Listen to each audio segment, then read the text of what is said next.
I'm muted. Am I muted? I'm muted. You Who were. cares? We won. You I were. was. Classic. Classic. Well, classic. Welcome to the post-game bounce, everybody.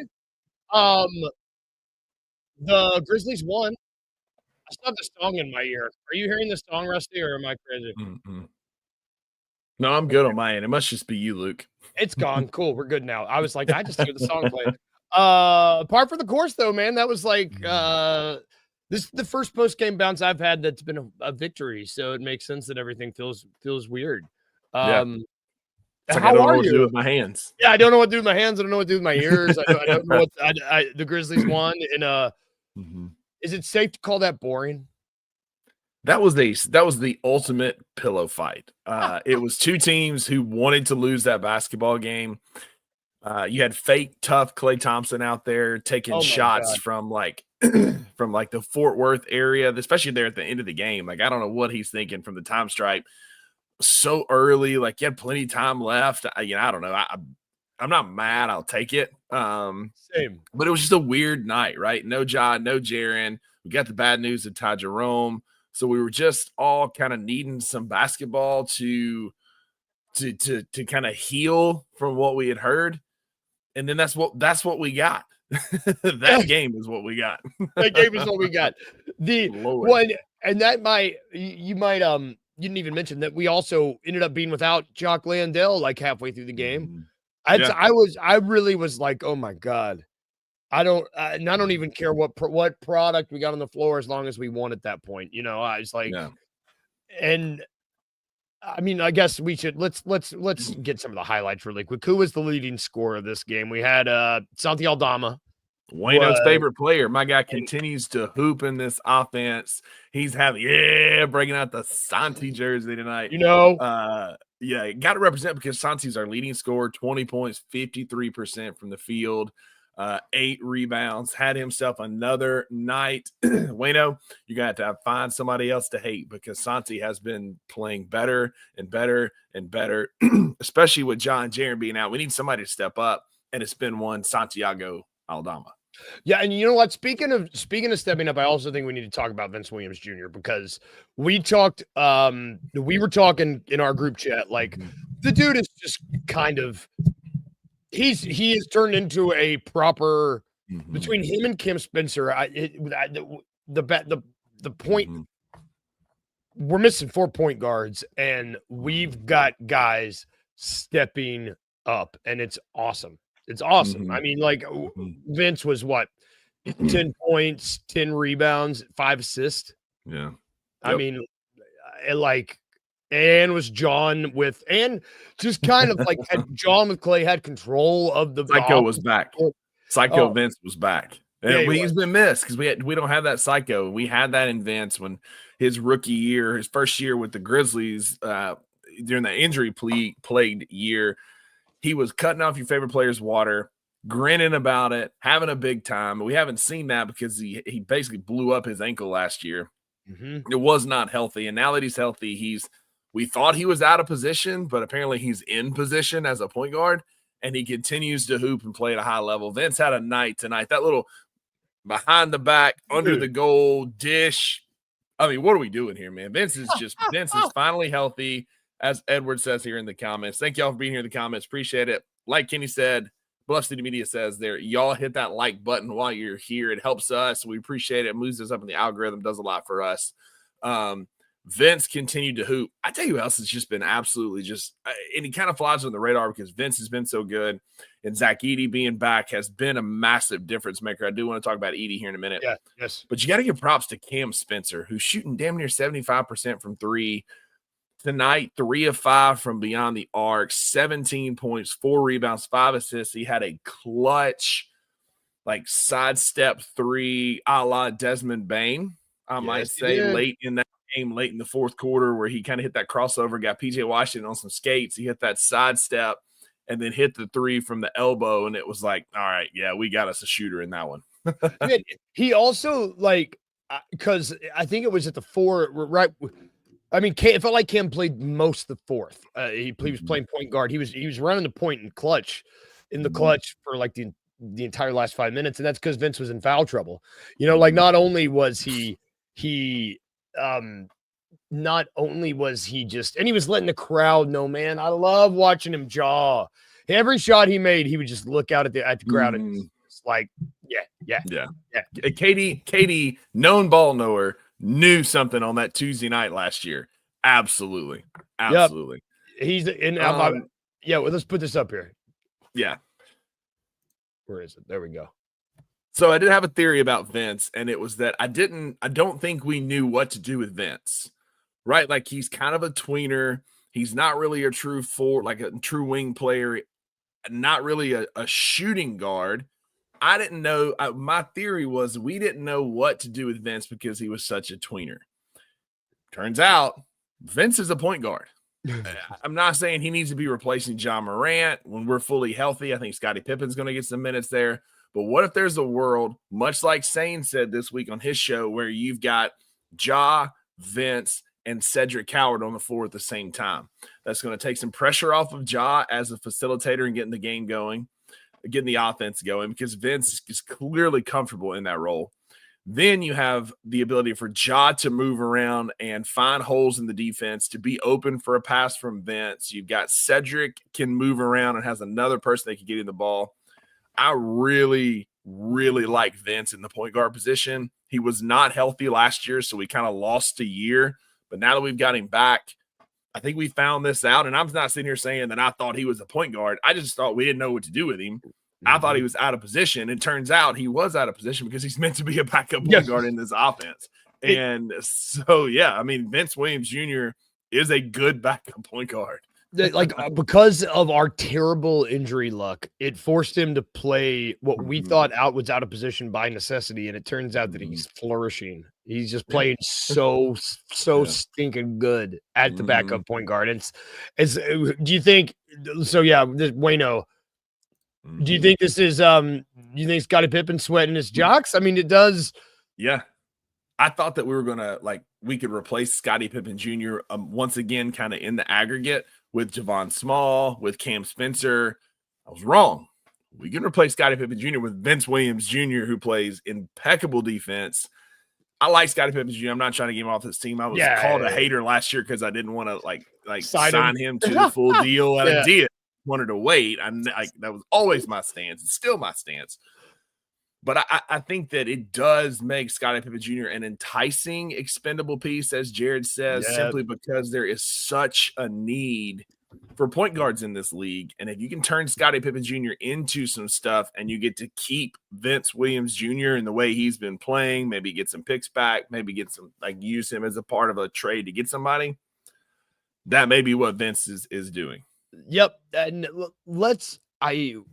there's one other, there's a lot that happened in this game worth talking about, good and bad. I want to get back to Edey. Before we do, though, we're just mentioning guys who are stepping up, contributing. Yeah. Let's talk about one guy who is it rude to say didn't? Because G League Jackson, rude. But I mean, not a great showing from poor GG. God, he got that double dribble at the end of the freaking half, where it was like, brother, what are you doing? Yeah. What are you doing? Allowed Clay to get that walk-off three essentially going into the half. Yeah. Nobody has stand harder for GG than me on this network. Nobody. I have fought, I have stood up, I have been on GG's side. And then nights like tonight, it's like, you know what?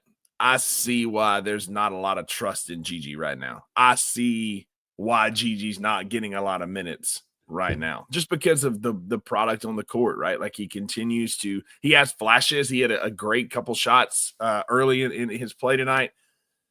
Made a couple, he got in the way at least defensively. But he continued. That's a good way to put it, King Meeks. We're in year 3. We'll call it year 2 because last year was lost to injury.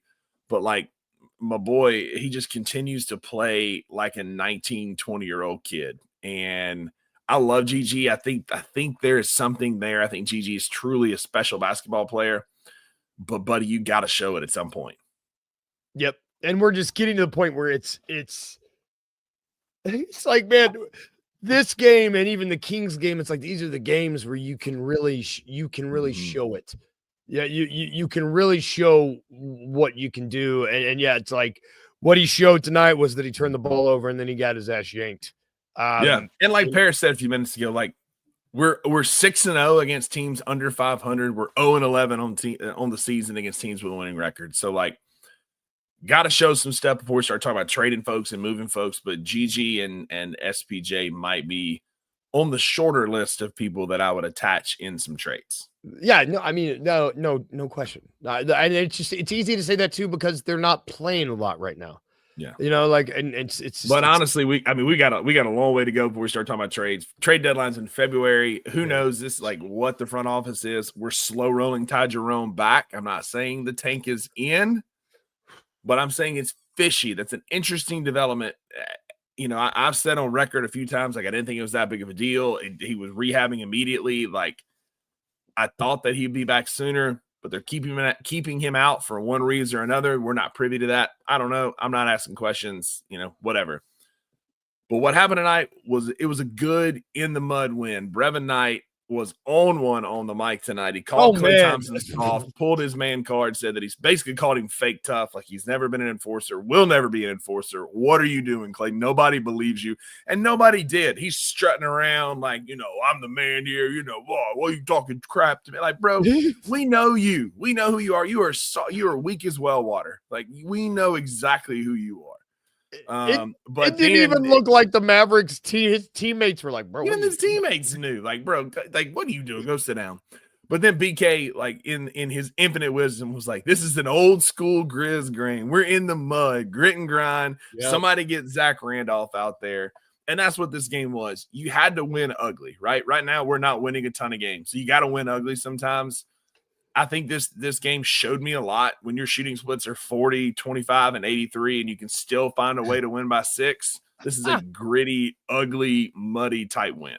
Yep. Now, let's got a little 1-2 punch of a questions here. Now, can we stop this minutes restriction, please? Because Zack Edey, good God, man, this dude is an absolute monster. People don't know what. So I went and watched my brother coach last night, and they lost on a buzzer beater in double overtime. It's going to be my Monday on Monday. Don't worry, because it was real shady how they lost. But they had this dude who looked like he was like my size, bigger belly.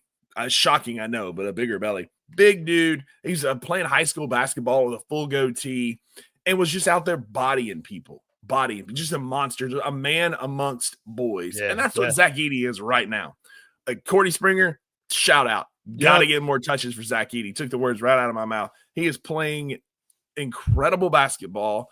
All you nerds out there talking about Edey doesn't fit the modern NBA and will be, you know, we'll see what happens comes playoff time. I don't think he's going to be rendered unplayable like Rudy Gobert. Because if you watch Zack Edey, he moves so well without the basketball. He played so intelligent with 3, 4, and 5 fouls to be able to finish out the game with how he was setting picks and getting in the way defensively, doing it in a way that Jaren Jackson Jr. can never do. And you know I love me some Jaren. But I absolutely love what I'm seeing from Zack Edey. He has made this team an incredible impact in 5 games he's been back. Yep. Big Maple is a huge part of this team, whether we like it or not, and is absolutely a huge part of our ability to win basketball games, Luke. Yep. And this was his first double-double. I mean, it took him, four games to get there. He was what? I just had it. He was 12 and 15, and he was 8 and 8 from the line. And, man, you're talking about the maturity exhibited and just the – I mean, because he had 4 in a game – where you got 5 fouls, and he had 5 fouls with 4 minutes left, it felt like, and you know that Landell's out. And all he did was lock in.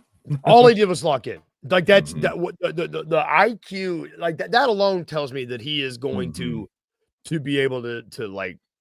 That's a smart dude. Like that's a smart dude. He's got a high basketball IQ. He knows what he's doing. He's 7'4". He knows it. Unlike Jaren, who's 6'11" and thinks he's 6'4". Yep. He knows he's big, but he knows how to use it. And Wayno in the group chat was like, watch Edey get rebounds. They're like laying all over his arms and raking all over him, and he was still getting rebounds. Like Shaquille O'Neal, as I've seen Anthony saying, call him Shaq Edey, if you will. Like, the guy is playing incredible basketball. Yes, it's his first double-double. He's been close a couple times, but he stepped up big tonight when we needed him. And if you look at his chart on the Real app, I like how they show like the recent performances and they kind of grade it. Like, it was kind of like a rocky start, obviously coming back from injury, and now it's just like through the roof. Like, each game he's getting better and more impactful for this team. Luka, I don't know that we're going to have a more impactful person on this team unless we're talking about Santi Aldama right now. I'm going to come full circle. Yeah. Santi was big tonight. So ever since he's put on the Jaw 3, the zombie Jaws he's wore for the last couple of games. Looks so good. First of all, I love them. I had those shoes. They're literally right here at my dad's. I had them on. I wore them last night. Yes. But since wearing the zombie Jaws, Santi has gone for 29-5 and 20-8. I think you should wear them the rest of the year. I think there is a direct correlation here. She should sleep in them. It's one of those. Don't take them off. Never take them off. When you're fighting bulls, when you're drinking your Spanish Red, when you're making a paella, Santi Aldama needs to be wearing the zombie Jaws. Well, and then, man, we also like. I know if we've talked a lot about him, he had to do a lot tonight. You know, like when Landale, when he was the only guy other than Jalen that played over 30 minutes for us. He played 35, and it was like. When Landale got hurt, he was ostensibly the backup center. He was the Alonzo Mourning gift where he's just like, I got to play center. Yes, exactly what he was. That's exactly what he was. Man, was there anything that jumped out about the Mavs Santi, I didn't care for him grabbing Cooper Flagg's leg. That was out of character for him. I think it was a heat of the moment thing in a chippy game. It didn't look like he was trying to hurt him, just slow him down. I thought it was going to be death by Brandon Williams because he had like 12 points in the first like quarter and a half, and then he finally cooled off. But I thought, my God, Harrison Barnes and now Brandon Williams in the course of a week, like my heart can't take that. Like, I was worried. And real quick, I saw a question. We'll answer this really quick. Santi signed and he is not in a contract year. He signed his extension 3-year deal. Yep. So he's just playing good. From the Mavericks side of it, like I can see it with Cooper Flagg. I see the vision. I see what he can be. That dude has got like elite talent written all over him. He's on a bad team. He's being asked to do a whole lot as a rookie. If he had AD, if he had Kyrie, if he had Luka, that he would be a whole lot better. But I know you can't have Luka can't have Luka and Cooper Flagg. I see it with Cooper Flagg. That guy is special, man. It's just he's a rookie. He's being asked to do a whole lot. He's having to play point forward. He's having to play power forward. He's having to put up a lot of shots. He's going to get there, and I think Cooper Flagg's going to be special. Yeah, I agree with you. That's really the only. I mean, if you want to say a bright spot, I mean, let's look at the standings really quick because where are we at? We're a game ahead of them now, which is great. Let's see. Is this updated? Nope, this is not updated. So let's see really quick. So right now, Grizzlies are 6-11. So we're in the play-in. Dallas 5-13. We are just a game behind Portland, 2 games back on Golden State. I mean, it's a long season, man. This thing can still work. I'm not waving the white flag. I'm not doing it. And I'm glad to see them not doing that, Yeah, for sure. If you looked at X earlier today, it was flying around with Ty Jerome said, now we're obviously tanking. We're obviously mailing in the season. And I don't think that's true. I think 2 things can be true. I think we can be playing hard and we're slow rolling Ty Jerome for whatever reason. We are slow rolling Ty Jerome. But in the all-important standing, the one that truly matters in the Tankathon, we are now sitting at the 10th pick, and our Orlando pick is the 16th pick. in the Tankathon odds. And Tankathon, y'all know, is the odds that determine who has the number 1 overall draft pick in the lottery that currently belongs to the only one-win team, the Washington Wizards. That Phoenix pick is way on down. Currently, it is a Hornets pick because it is the 20th pick in the draft on Tankathon. But I anticipate that's also a byproduct of the schedule. I think for Phoenix, it gets a lot rougher for Phoenix going forward. I think they're going to fall off. But we are currently now 6-11. Luke, for the first time all season, we have gone back-to-back with wins. And that feels good to say, brother. It does feel good to say. It felt weird. They kept saying that in the broadcast. I was like, wait, have we not won back-to-back games yet? And I was like, I'll be damned. They're right. I think this King Meeks. Oh, where'd you go? There you go. Oh, not that one. Not that if one. You have all caps, you do not belong on the screen. Nope. Jaws in like, I think that it is. I think this matters. I don't know. I think it matters when you see guys engaged on the bench. I think I mean it might be stupid, but I think it matters. And when like he is getting upset when he's jawing at Clay, like I just I like that. You know, like it's you want to talk about tanking and you want to like. That's not someone who planned that. That's someone who's engaged, who has an active interest in how the team is performing. And I don't know. It was good to see him engage, given what we've heard, right? Like the Grizzlies are going to explore trading Ja, and the Grizzlies should trade Ja. All this BS that we're seeing in our comments, all this kind of stuff too. Like, you nerds can keep saying that all you want. You're not going to get acknowledged here. But it was good to see Ja Morant engaged and cheering for his teammates, given what negative attention he's getting. They're the heartbeat of this team. They are the captains of this team. We go as Ja and Jaren goes. Ja obviously as a 1 and Jaren as a 2. And so we will be a better basketball team when they are playing basketball. If you think otherwise, certified casual. But seeing Ja be engaged, because we saw last year when this thing was going all kind of sideways, what did he do, Luke? He sat on the back row, he blocked the camera, he hid, that sort of thing, right? Like he was not happy about being a part of it. And it looks different this year. He was dribbling a basketball, some on the sideline, up on his feet, engaged. Ja Morant is clearly bought into this team, bought into this city, and he ain't going nowhere. So sorry for those of you trying to trade. Yeah, it's not happening. It's not happening. Like I am more likely to get a 10-day contract, the next hardship that we get, than Ja Morant is going to get traded. Take that for data. Take that for data.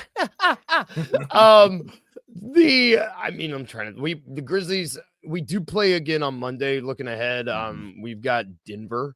But before we get off this game, I do want to talk about someone who I don't think we've mentioned his name yet. And I think we haven't taught, and it's someone both. Have we mentioned Ced? Because it wasn't a good night. Wasn't a good night. That's why. So like that being said, didn't see a good night from him. But he still was a +8 because he gave effort defensively. Yep. He tried hard defensively. He got in the way. He got it. And then late, he had the free throws there towards the end to kind of ice the game. He got the foul. He was patient enough to get the foul. He hit the free throw that kind of ended it and made it basically put it out of reach. But yeah, normally he takes very efficient, high percentage shots. Tonight wasn't one of those nights. No. But Wayno is right. He did take control of the game there at the end when you needed it most. And when we're looking ahead to Monday, when we'll play the Nuggets, much different team than the Mavericks. So I guess we should say that. Lower our expectations. Yes. This was a great win over a bad basketball team. And I don't know if you watched it, Luke. I watched it from start to finish, and what I saw was two bad basketball teams. Neither of us played great. No, neither of us played very well. One of us just played slightly less bad, right? I was going to say more better. But more better, slightly more better. You didn't correct. Yours is the correct grammar. I just We're want going to play see... the best player in the world. Argue with your mother. In the last 10 years, he leads the entire league in points, assists, steals, and I think rebounds. Zack Edey's going to be great against Nikola Jokic. He's the best player in the world. So let's take a lap. We're going to enjoy this while we can. We're 6-0 against teams. All of our wins this year have come against teams that are 500. I mean, I guess if you count the opening night win against the Pelicans when they were 0-0, it's 5 wins. Parrish is right.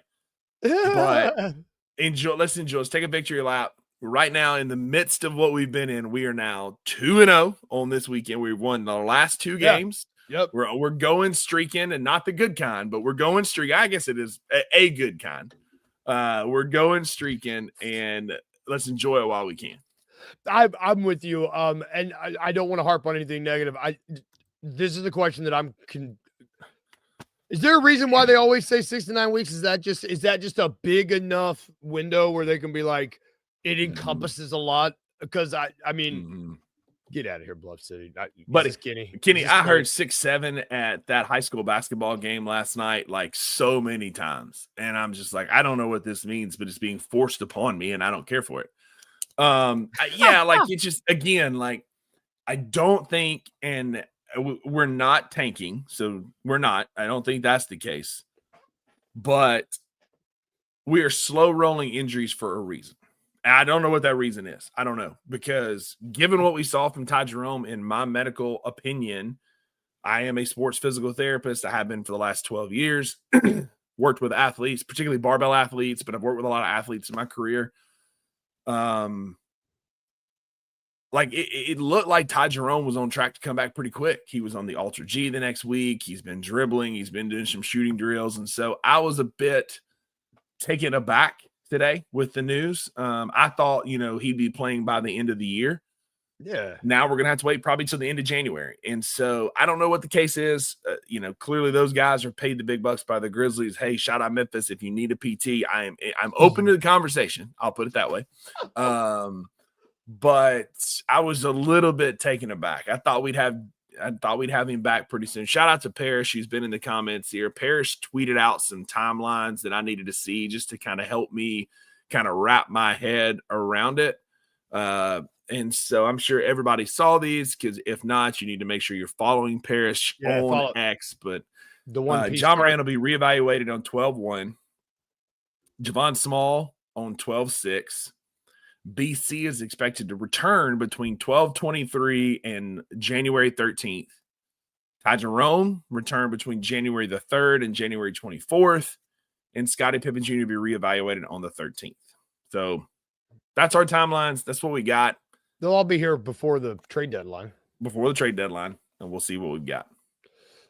Ooh. And Ben Glisson brings up a good point here. It could have been a setback. Setbacks happen in rehab. It happens. You can ramp up an athlete. I worked with a lot of high level CrossFit athletes that did it for a living, and sometimes you would ramp them up a little bit too quick, thinking that they were ready, and you have a little bit of a setback. It's not. People always think the path to healing is linear like this, but you're going to have setbacks and peaks and valleys and all these things to get to where we're trying to go. So it could have been a setback. Shout out Big Listen for that. I guess my biggest, it's not even trepidation. I'm just, I was just assuming that someone was coming back sooner than that based on us not getting a hardship exception. And that's what confused me. And the fact that they've still not announced anyone yet, I'm still just like, or maybe I probably just need to go and refresh my memory on what the hardship exemption. And it's good God, it's not like we're going to go sign. We're not going to sign someone with it that's going to help us. I was just using it as a measuring stick of when to expect these guys back. Yeah. And who knows? I mean, who knows? I like what we've got, though. We showed toughness tonight. We showed fight again. Dallas was trying to get chippy. Klay Thompson was being fake tough. And we didn't take it. Vince was not backing down. I love to see that. Cam Spencer was out there, John. Santi Aldama was in the midst of it. Omax was out there getting in some. Omax, man. I love that dude. That dude he is a more athletic Lance Stevenson, to where he just brings chaos. He brings energy. He just plays hard. It's not always good. And tonight there were moments where it was like, but that's the technical term for it is but like he brings energy, he brings grit, and you love to see that. We saw some fight tonight. Ja did get to jawing with Clay after the game tonight. You love to see some toughness and some fight from a team who hadn't shown a whole lot this year. Yeah, and you know what? That's Monday against the Nuggets. That's all I want to see. That's all I want to see. I just want to see fight. Mm-hmm. You know, I don't. You know, I don't. I'm not expecting. Mm-hmm. I'm not expecting to beat the best player in the world. Mm-hmm. Surprise, surprise. But I do want to go. Shockingly, they're 12-3 for a reason. Cam Johnson, awesome. Nikola Jokic, awesome. Jamal Murray's averaging 22 points a game right now. Like, they're awesome. They're playing really good basketball. Tim Hardaway still shooting lights out for them. Like, he's still highly efficient from three. This is a good basketball team. Yep. Go show some fight. Yep, go show some fight. That's all I want to see. Last thoughts on this game, brother, before we get out of here. We're going to be going for about half an hour. I know you're your daddies. I mean, I don't – anything else? Again, it was good to show some grit, toughness, and fight. It was an ugly win, and when you need wins – you need to string some wins together. Sometimes they're ugly, and it doesn't matter. There's no style points. This isn't the college football playoff committee. Hunter Yurachek will come over and talk about rushing yards for some god-awful reason when he has no business talking about rushing yards, ranking college football teams. But it was a good win because it was an ugly win. We got in the mud. They got chippy. They tried to get in our heads, and we stayed the course. Santi Aldama had a big game. Zack Edey is amazing, and we found a way to win. Yep. And just good Lord. I'm getting at it. Like, are you kidding me? Like, we've got some casuals in this fan base. Good Lord. You know, in the show, man. This is wild. Not us. Go like and subscribe if you haven't already. Go Grizz. Fastest horse on a sloppy track. Well said. You know what? I couldn't have said it better myself. Sometimes you need to be the fastest horse on a sloppy track. On a sloppy track. Especially, let me say this loud and clear. Look, you hear me? Mic check, you hear me good? Especially without your best two players. That's going to do it for the post-game bounce. Like and subscribe. The Grizz play again on Monday. We'll see y'all 7:30 on Monday. That's Daily Grind. We got a whole slate of shows on Monday, so tune in. Thank you guys. Bluff City Media. Go Grizz. We'll see you guys next time. All right. Thank you guys for tuning in. We'll see you.